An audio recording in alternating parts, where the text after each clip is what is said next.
السلام علیکم معزز خواتین و حضرات، علی ممتاز آپ کے ساتھ ایک اور ویلاگ لے کر۔ آج قومی اسمبلی میں قائد ایوان کا انتخاب ہونے جا رہا ہے۔ ایک ایسے شخص کا چناؤ ہونے جا رہا ہے جو عین ممکن ہے کہ اس بار بھی وزیر اعظم بنے گا۔ اس سے پہلے بھی وزیر اعظم رہ چکا ہے۔ ہم بات کر رہے ہیں شہباز شریف صاحب کی۔ شہباز شریف صاحب پہلے وزیر اعظم جس طرح سے بنے، اب بھی بالکل اسی لائن اور لینتھ پر چلتے ہوئے دوبارہ وزیر اعظم بننے جا رہے ہیں۔ 2022 میں اپنے اتحادیوں کے ساتھ مل کر، اور جیسا کہ مولانا فضل الرحمان صاحب کہتے ہیں کہ اتحادیوں کو سب کو ملایا، جنرل باجوہ نے سب کو اکٹھا کیا، عمران خان کی جمہوری حکومت کو گرایا گیا، عمران خان سے ان کا منصب چھینا گیا جس کے وہ حقدار تھے، اور 3.5 سال بطور وزیر اعظم بڑے مشکل دور میں سے پاکستان کو عمران خان صاحب نے نکالا، جس میں کووڈ کا سب سے تاریخ کا مشکل ترین دور تھا کہ جب سب بند پڑا تھا پھر بھی معیشت کو سنبھالے رکھا۔ اس وقت جب شہباز شریف صاحب وزیر اعظم بنے تو ان کے ساتھ ان کی کابینہ اور ان کی اپنی کچھ مخصوص ترجیحات تھیں۔ سب کے اپنے مفادات تھے، اور وہ جو ان کے مفادات تھے وہی ان کے لیے اولین ترجیح تھی۔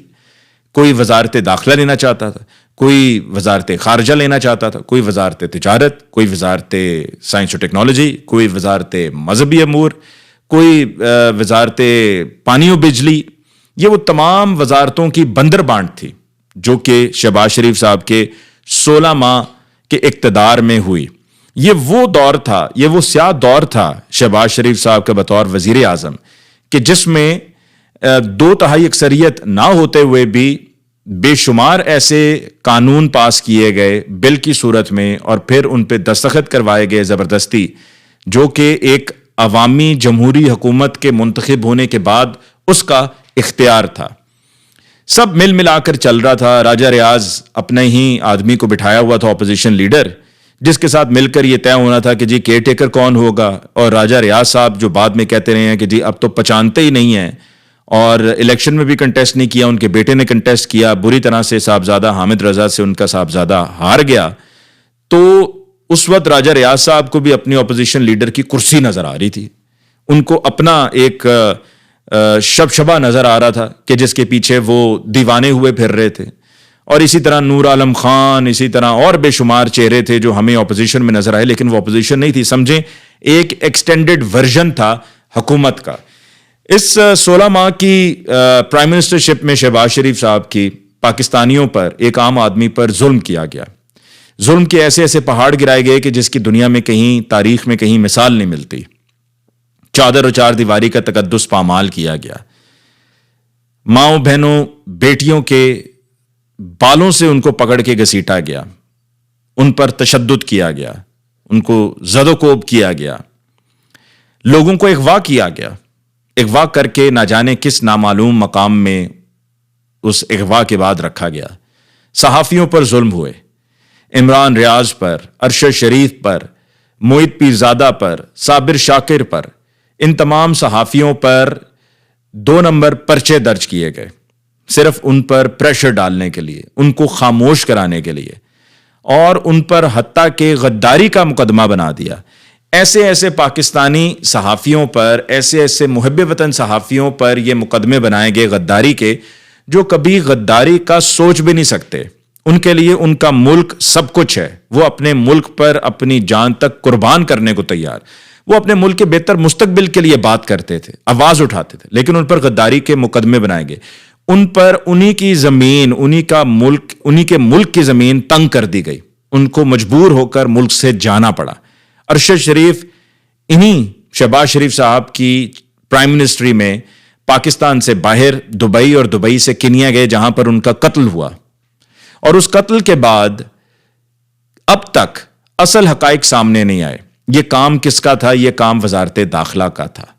عمران ریاض کو اٹھایا گیا پہلے 2022 میں، پھر اس کے بعد 2023 میں، لیکن یہ سب خاموشی سے ہوتے ہوئے وہ دیکھتے رہے۔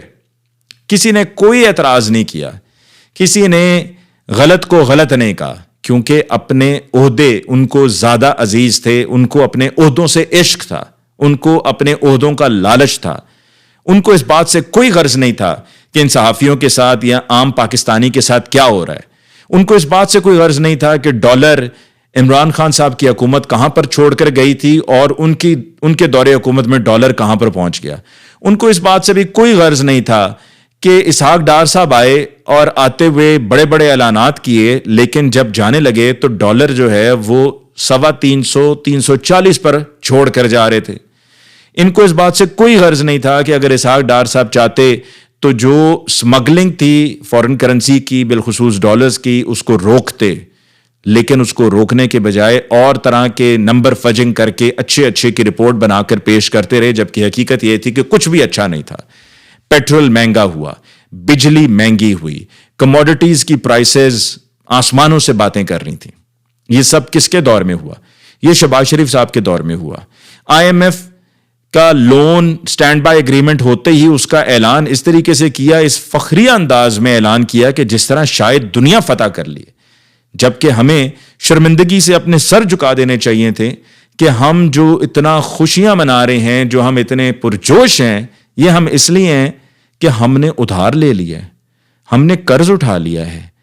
یہ وہی لوگ ہیں جو کہتے رہے ہیں کہ ہماری معیشت ہماری وینٹیلیٹر پہ ہے. یہ وہی لوگ ہیں جو اپنے دور حکومت میں یہ کہتے تھے کہ beggars cannot be choosers, یعنی کہ یہ وزیر اعظم تھے جن کی خودداری کا یہ عالم تھا کہ وہ اپنے ملک اور اپنے ملک میں رہنے والے اپنی عوام کے بارے میں یہ کہہ رہے تھے کہ beggars cannot be choosers. یہ میرا خیال میں اس 2024 کے رزلٹ کے بعد ان پر زیادہ لاگو ہوتا ہے کہ beggars cannot be choosers because they have been begging for power, they are hungry for power, they can do anything to get power. اقتدار میں آنے کے لیے کچھ بھی کر گزریں گے، کچھ بھی. اور اب ان کو اقتدار دوبارہ مل گیا، ان کو اقتدار دوبارہ سے چھین کر دے دیا گیا ہے، حقدار سے چھین کر اقتدار دے دیا گیا ہے، اور انہوں نے ہنسی خوشی اس پر بسم اللہ کی ہے، الحمدللہ کی ہے، اور اقتدار لے لیا. ایسے وزیر اعظم ہمارے دوبارہ سے بننے جا رہے ہیں.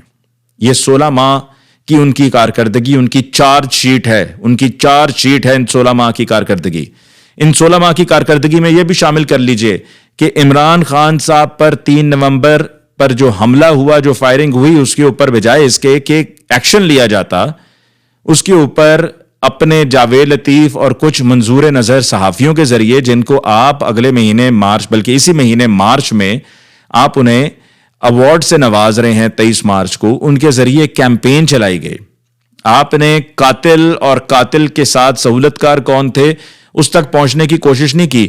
آپ نے کیمپین چلائی، آپ نے اسٹیٹ ٹیلی ویژن کو استعمال کیا کیمپین چلانے کے لیے.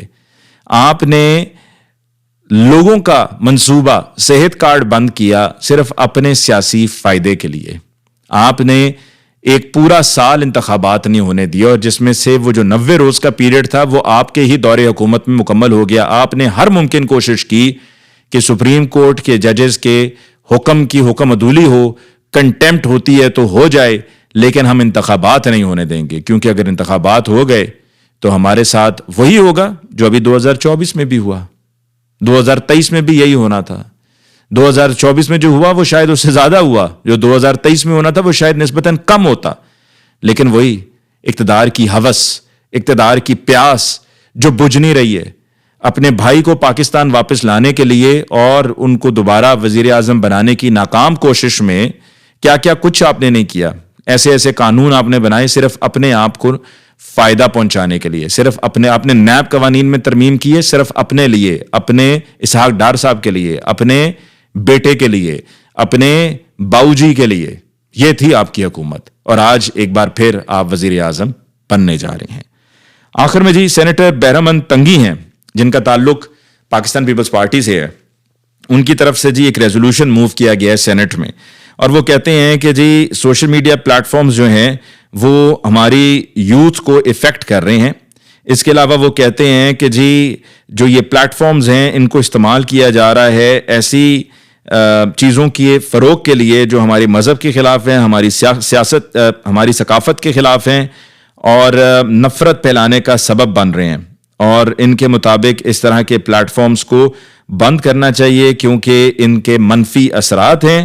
اور ان میں یہ کہتے ہیں کہ جی فیس بک، ٹک ٹاک، انسٹاگرام اور ٹویٹر، یعنی کہ جو پہلے ٹویٹر کہلاتا تھا اب ایکس کہلاتا ہے، یہ سینیٹر بہرام تنگی صاحب کی طرف سے، یعنی کہ عوام دنیا کہاں سے کہاں پہنچ چکی ہوئی ہے اور ہم ان پلیٹ فارمز کو بند کرانے پر لگے ہوئے ہیں. مطلب آزادی اظہار رائے پر ایک اور حملہ جو کہ کسی اور کی طرف سے نہیں بلکہ پاکستان پیپلز پارٹی جو آزادی اظہار رائے کی بات کرتی ہے، جو انسانی حقوق کی بات کرتی ہے، جو خواتین کے حقوق کی بات کرتی ہے، انہی کے اپنے سینیٹر نے یہ ریزولوشن جمع کروا دی ہے کہ جی ان تمام اپلیکیشنز کو بند کیا جائے، کیونکہ ان تمام اپلیکیشنز اور سوشل میڈیا کے ذریعے بجائے اس کے کہ اپنی ناکامی کو ایکسیپٹ کیا جائے اور اس بات کو ایکسیپٹ کیا جائے کہ پاکستان تحریک انصاف نے آپ کو سوشل میڈیا پر مات دے دی ہے اور آپ لوگ اس لیول پہ نہیں پہنچ پائے کہ جس لیول پر پاکستان تحریک انصاف سوشل میڈیا پر ہے، اور جس طرح سے انہوں نے لوگوں کو موبلائز کیا، یہ وہ خوف، یہ وہ خطرہ ہے جس کی وجہ سے آپ یہ پلیٹ فارمز بند کرنا چاہ رہے ہیں. اور آپ کو شاید ابھی اندازہ نہیں ہے بہرام تنگی صاحب کہ ان پلیٹ فارمز کے بند ہونے سے ملک کو کتنے اربوں کا نقصان ہوگا، پر آپ کو اس بات کی شاید پرواہ نہیں ہے کہ ان ایپس کے بند ہونے سے ہمارے ملک کو کتنے اربوں کا نقصان ہوگا. اور صرف آپ سمجھتے ہیں کہ تنقید ہی ہے. ابھی آپ یہ دیکھیے کہ جو یہ واقعہ تھا اچھرا بازار لاہور کا، یہ بھی سوشل میڈیا کے ذریعے ہوا، منظر عام پر آیا، اور وہاں پر جو اے ایس پی صاحبہ کی کارکردگی تھی یہ بھی سوشل میڈیا کے ذریعے سامنے آئی. جو اٹک میں پولیس اہلکار تشدد کر رہے تھے ایک ضعیف خاتون پہ، وہ بھی سوشل میڈیا کے ذریعے سامنے آیا. اسی طرح اور دیگر مقامات پر پولیس نے جو لوگوں پر تشدد کیے ہیں یہ بھی سوشل میڈیا کے ذریعے سامنے آ رہے ہیں. اسی طریقے سے جو کل پی ٹی آئی کے ساتھ ہوا یہ بھی سوشل میڈیا کے ذریعے پوری دنیا نے دیکھا. جو انتخابات میں دھاندلا ہوا یہ بھی پوری دنیا نے سوشل میڈیا کے ذریعے دیکھا. تو سوشل میڈیا کی آپ کو نیگیٹیوٹی نظر آ رہی ہے، آپ کو اس کے پازیٹیو ایسپیکٹس نظر نہیں آ رہے ہیں، صرف اس لیے کہ آپ اس میں بہت پیچھے ہیں، آپ اس میں نالائق ہیں، آپ اس میں نکمے ہیں، آپ اس میں نکھٹو ہیں. اس وجہ سے اس کے ساتھ ہی جی مجھے علی ممتاز کو اس ویلاگ سے دیجیے اجازت. اللہ نگہبان.